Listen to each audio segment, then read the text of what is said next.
शिस्तप्रात पाळत नाही तर आपल्यावर काय लोक बोलणार? बोला पत्नीस. सभापती महोदय धन्यवाद.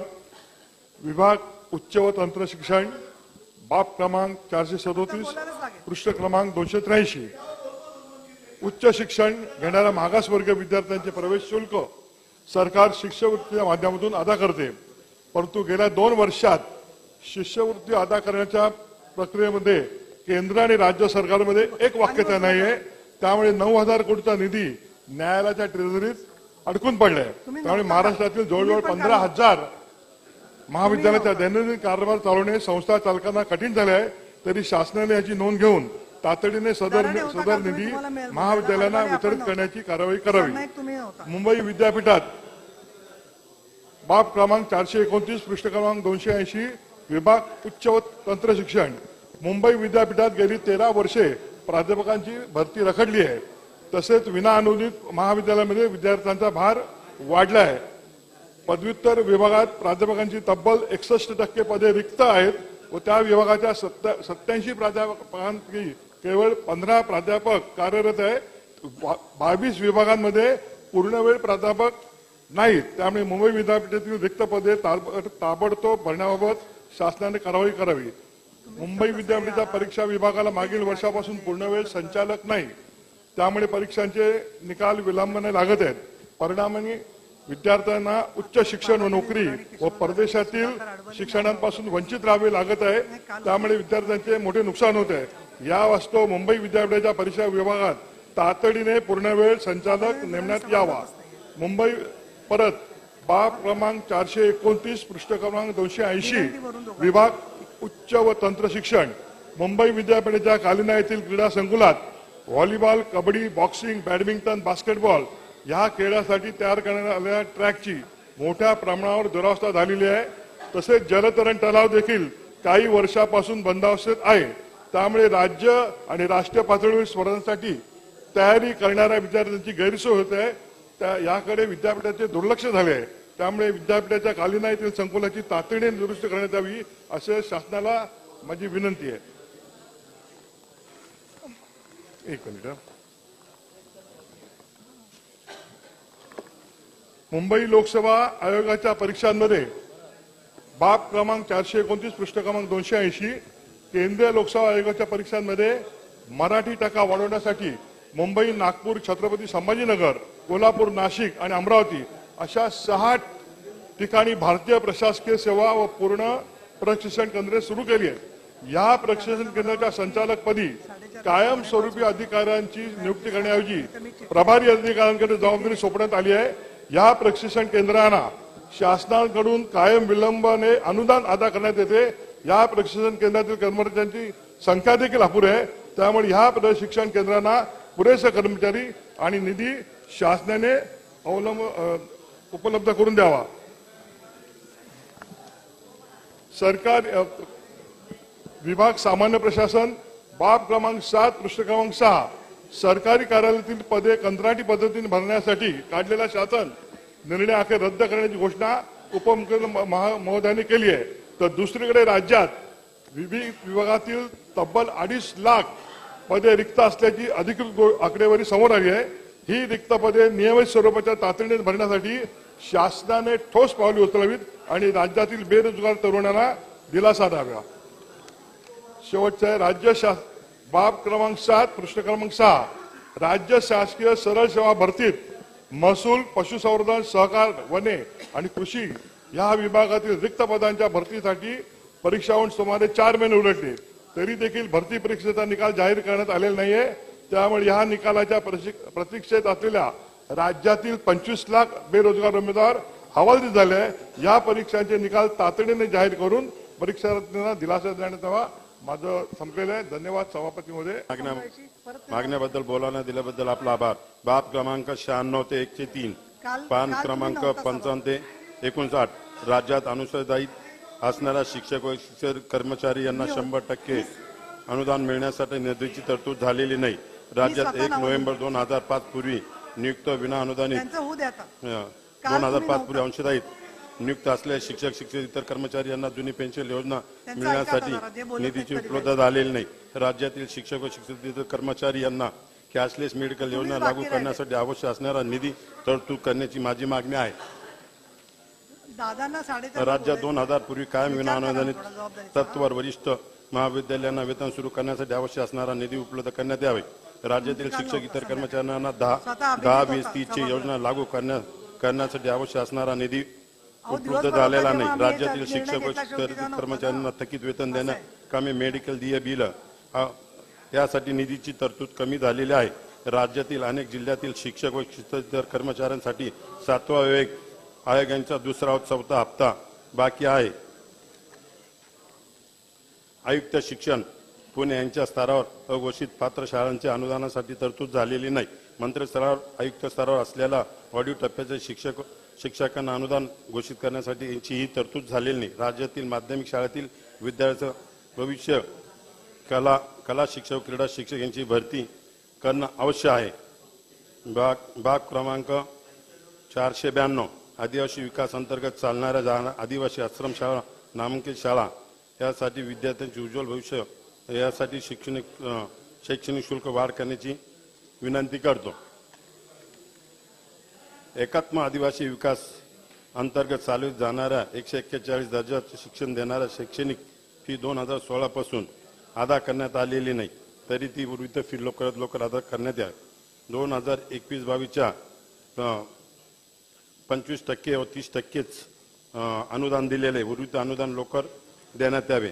दुसऱ्या राज्यामध्ये आरटीच्या 25% आर्थिक घटकांना विद्यार्थ्यांना ऍडमिशन दिले जाते. साधारणतः 4000 कोटीपेक्षा थकीत बाकी आहे, ती लवकरात लवकर नियोजन करून देण्यात यावं. हे पण ही जी नावं असते ना, हे काय म्हणजे मी काहीतरी वेगळी फेवर करत नाही. काल जे सभागृहात होते आणि तुमचे गटनेते असताना जी नावं लिहून घेतली ती नावं वाचते मी. चला आडबाले.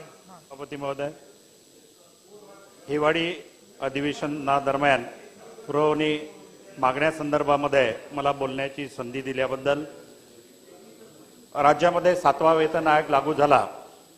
7व्या वेतन आयोगाच्या थकबाकीचे 5 हप्त्यामध्ये देण्याचं मान्य केलं. त्यापैकी 3रा आणि 4था हप्ता देण्याच्या संदर्भामध्ये 9 मे 2022, 24 जून 2023ला शासनानं शासन निर्णय निर्गमित केला. परंतु खासगी अनुदानित शाळा कनिष्ठ महाविद्यालयातील कार्यरत व सेवानिवृत्त कर्मचाऱ्यांना हे हप्ते दिले नाही, जेव्हा की राज्यातील इतर कर्मचाऱ्यांना 9 मे 2022च्या शासन निर्णयानुसार आणि 24 जून 2023च्या शासन निर्णयानुसार दिले. परंतु या राज्यातील स्थानिक स्वराज्य संस्था, खासगी अनुदानित शाळा आणि नगर परिषदेतील शाळांमधील हप्ते देण्याच्या संदर्भामध्ये या बजेट अधिवेशनामध्ये तरतूद केलेली आहे. पण मागील 2 हप्ते विलंबानं या देण्याच्या संदर्भात तरतूद केलेली आहे. त्याबद्दल अर्थमंत्री आदरणीय अजितदादांचं मी हार्दिक अभिनंदन करतो. उशिरा का होईना पण ते देण्याचं त्यांनी आम्हाला मान्य केलेलं आहे. परंतु 6व्या वेतन आयोगाच्या थकबाकीच्या हप्त्याच्या संदर्भामध्ये ज्या कर्मचारी 1 नोव्हेंबर 2005 पूर्वी लागले, परंतु ज्यांनी DCPS किंवा NPS खातं काढलं नसेल, अशा कर्मचाऱ्यांना अजूनही 6व्या वेतन आयोगाच्या 3ऱ्या आणि 4था हप्ता 5वा हप्ता देण्याच्या संदर्भात कुठलीही कारवाई झालेली नाही. मागच्या पावसाळी अधिवेशनादरम्यान या ठिकाणी आश्वासन दिलं गेलं होतं की असे कर्मचारी किती आहे हे आम्ही फाइंड आउट करू आणि त्यांना देण्याच्या संदर्भातली कारवाई करू. परंतु या बजेट पुरवणी मागण्यामध्ये या 6व्या वेतन आयोगाच्या थकबाकीच्या हप्त्याच्या संदर्भामध्ये कुठलीही पुरवणी मागणी मंजूर करण्यात आलेली नाहीत. ती सुद्धा याचा गांभीर्याने विचार करून या थकबाकीचे हप्ते देण्याच्या संदर्भामध्ये कारवाई करावी. सेवानिवृत्त कर्मचाऱ्यांच्या सेवाविषयक लाभाच्या संदर्भामध्ये कोरोना कालखंडानंतर यांचे सेवाविषयक लाभ मिळण्याच्या संदर्भामध्ये विलंब होत होता आणि कर्मचारी आमचे 2-2 वर्ष होऊन रिटायर्ड झाले तरी अशा कर्मचाऱ्यांना अंशराशीकरण, उपदान, गटविमा, भविष्य निर्वाह निधीची रक्कम वेळेमध्ये मिळत नाही.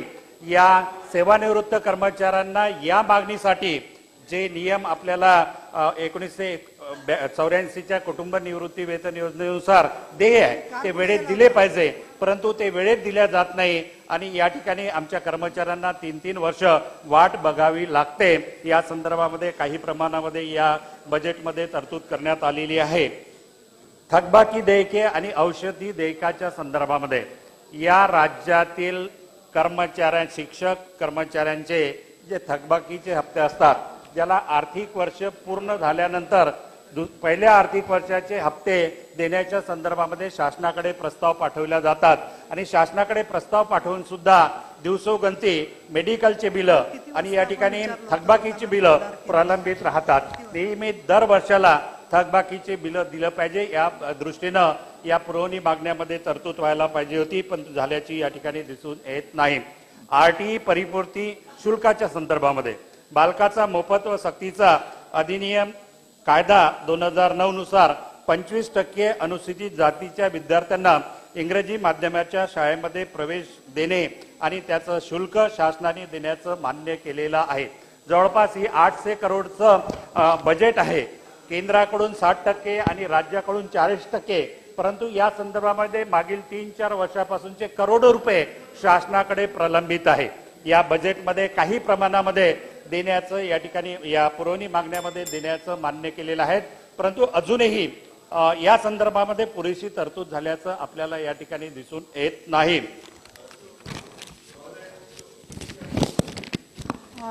एक मुद्दा, सैनिक शाळे राज्य दोघांची नाव आहेत अजून, या भेटून या पण तुम्ही।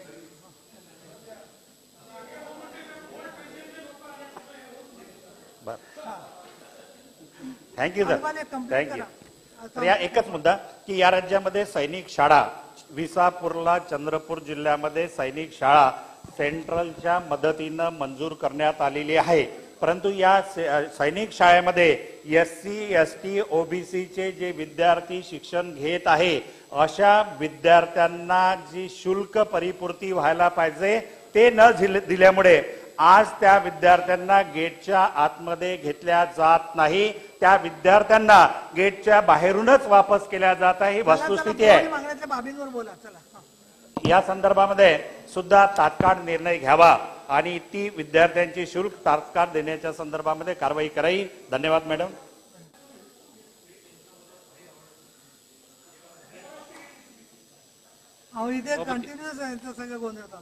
सभापती महोदय, या ठिकाणी पुरवणी मागण्यावरती बोलत असताना शालेय शिक्षण विभागातील बाब क्रमांक 96 पृष्ठ क्रमांक 55 याच्यामध्ये माझी शाळा सुंदर शाळा या स्पर्धेकरता त्या ठिकाणी जी तरतूद केली गेली ती खऱ्या अर्थानं तरतूद ही कमी आहे, ही तरतूद वाढवली गेली पाहिजे, कारण शाळा सुंदर करत असताना त्या ठिकाणी बराचसा खर्च त्या शाळांना करावा लागत आहे। त्याचबरोबर त्या ठिकाणी बाब क्रमांक 98 पृष्ठ क्रमांक 56 बालकांचा मोफत व सक्तीचा शिक्षणाचा अधिकार अधिनियम याकरता जवळपास 46 कोटीची तरतूद या ठिकाणी केली गेलेली आहे, परंतु त्याची जर थकबाकी बघितली तर ती 400 कोटीहूनही जास्त आहे आणि त्यामुळं या ठिकाणी त्या शाळांची मोठी अडचण त्या ठिकाणी निर्माण होती आहे। त्यामुळे यासाठी भरीव तरतूद खऱ्या अर्थानं व्हायला पाहिजे होती, ती या ठिकाणी झालेली दिसत नाही। त्याचबरोबर बाब क्रमांक 100 पृष्ठ क्रमांक 58 की ज्यामध्ये त्या ठिकाणी सेवानिवृत्त शिक्षक असतील, शिक्षकेतर पदांचे वेतन असेल, निवृत्ती वेतन, 7व्या वेतनाचा 3रा व 4था हप्ता प्रदान करण्यासाठी तरतूद केली, परंतु दुर्दैवाने त्या ठिकाणी अद्याप बऱ्याच लोकांना पहिला आणि दुसरा सुद्धा हप्ता त्या ठिकाणी त्यांना मिळालेला नाही आहे। त्याचबरोबर त्या ठिकाणी जर बघितलं तर खास करून त्या ठिकाणी टप्प्यावरचे जे शिक्षक आहेत किंवा शिक्षकेतर कर्मचारी आहेत, ते शाळा असतील, वर्ग तुकडे असतील, यांचे गेले 3 महिने झाले पगार त्या ठिकाणी होऊ शकलेले नाहीत। त्यामुळे ही तरतूद होत असताना ही भरीव तरतूद झाली पाहिजे। त्याचबरोबर मेडिकल बिल असतील, या मेडिकल बिलाकरता सुद्धा त्या ठिकाणी कुठल्याही प्रकारची तरतूद यामध्ये दिसून येत नाही। त्यांचे थकीत जे वेतन आहे त्याची सुद्धा यामध्ये तरतूद व्हायला पाहिजे होती।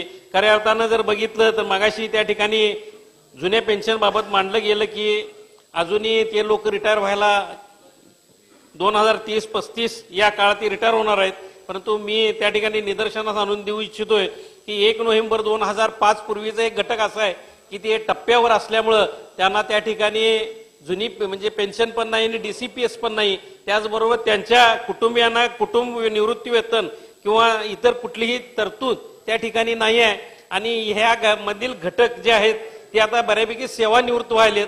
त्यामुळे मी फडणवीस साहेबांना सांगू इच्छितोय की 1 नोव्हेंबर 2005 पूर्वीचा जो घटक आहे त्यांच्याबाबत सुद्धा या ठिकाणी तात्काळ कुठली तरतूद या ठिकाणी होणं गरजेचं आहे. त्याचबरोबर त्या ठिकाणी जर बघितलं तर या ठिकाणी क्रीडा विभागाच्या माध्यमातून बाब क्रमांक 107 पृष्ठ क्रमांक 61 या ठिकाणी तालुका क्रीडा संकुलाच्या बांधकामासाठी तरतूद केली गेली.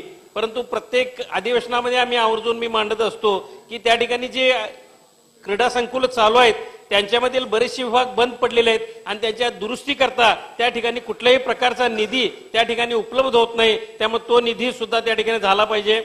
बाब क्रमांक 109 पृष्ठ क्रमांक 62 जिल्हास्तर क्रीडा स्पर्धेकरता त्या ठिकाणी क्रीडा दिनासाठी तरतूद केली, परंतु क्रीडा स्पर्धेसाठी मोठ्या प्रमाणात त्या ठिकाणी तरतूद होणं गरजेचं होतं. त्याचबरोबर वैद्यकीय शिक्षण आणि औषधद्रव्य विभागामध्ये बाब क्रमांक 347 पृष्ठ क्रमांक 217 त्यामध्ये वेतनासाठी तरतूद केली गेलेली आहे. परंतु कंत्राटी डॉक्टरांचे जे वेतन आहे ते जवळजवळ 6-6 महिने त्या ठिकाणी प्रलंबित पडलेलं असतं.